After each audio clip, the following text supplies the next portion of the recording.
Hello, Guardians. Today is March 24th, 2023. My name's Danfinity, and welcome to Destiny Digest.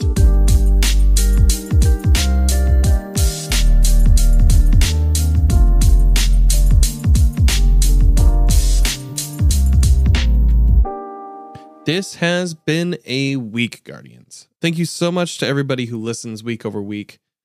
And for those of you who use this as a resource for upcoming events in the community, I know this past week I've been ill and not necessarily feeling 100%, but I'm glad to have your guys' support during this time. Thank you. This week in Destiny, we saw quite a bit of changes in the world of Destiny 2. On Tuesday, we received the mission Jailbreak in the EDZ. If you haven't played it, please take about 20 minutes and go do so. Maybe skip ahead the next minute. For those of you that have finished the mission, what did you think?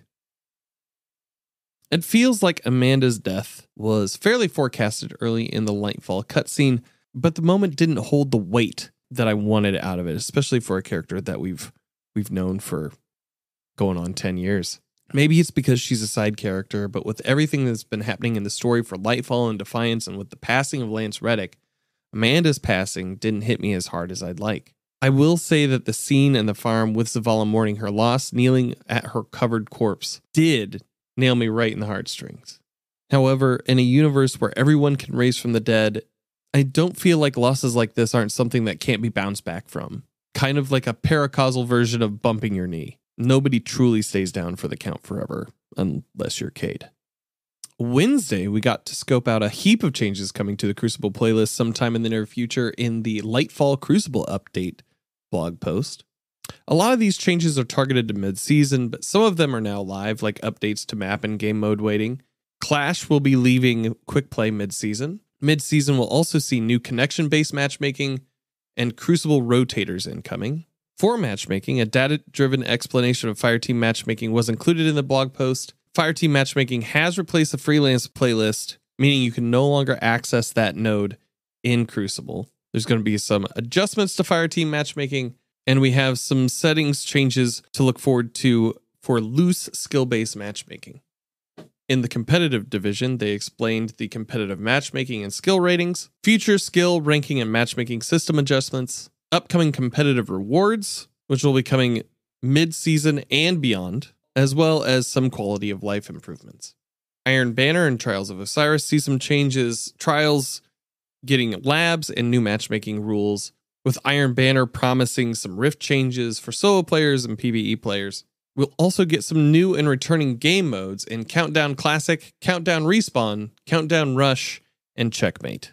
Since Wednesday, I've been seeing a lot of positive outlook on socials and from PvP voices I trust on the changes that they've outlined here, and hopeful that this will be the start of a huge positive swing in the Crucible scene. Specifically, I'm seeing good feelings toward the comp Ascendant emblems, or really any rewards out of the comp playlist. The Mercy changes from 1 loss to 2 being protected, and the 2 new pools, the Practice and Challenger pool, for Trials. Now, if Bungie can only figure out Iron Banner XP balancing to make it more worthwhile to play the game mode than to farm losses, we'll be cooking.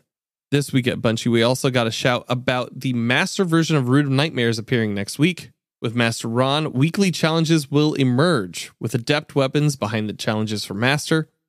These weapons will be able to have their perks enhanced later this season, but not at launch. But, you should still hold on to those weapons. I mean, come on.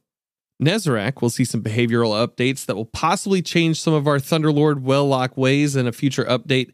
And we got some information pertaining to the jump pads killing players at higher frame rates, with 60 frames per second to 80 frames per second being the sweet spot for survival not caused by frames. They did say that they're looking into that for a future fix. On top of all of this, we do have GM Nightfalls picking up in the next few weeks, just to whet the appetite for any challenge seekers post-run. That's it. Short and sweet this week, Guardians. Next week, I'm hoping that I actually feel well enough to get an interview in on the episode. Wish me luck for that. My name's Danfinity. You can find me on Twitter, Instagram, and the TikTok at Danfinity, where the answer else. You can find me on Twitch 3 days a week, twitch.tv/Danfinity, helping Guardians out with RoN runs. If you'd like to support the show, remember to rate and review on your podcast platform of choice. Anything you say helps us in the algorithm. If you'd like to support the show, $3 a month, head on over to coffee.com/Danfinity. That is ko-fi.com/Danfinity. All the links are in the notes for the show. Thank you so much for listening, and I hope you find what you're grinding for.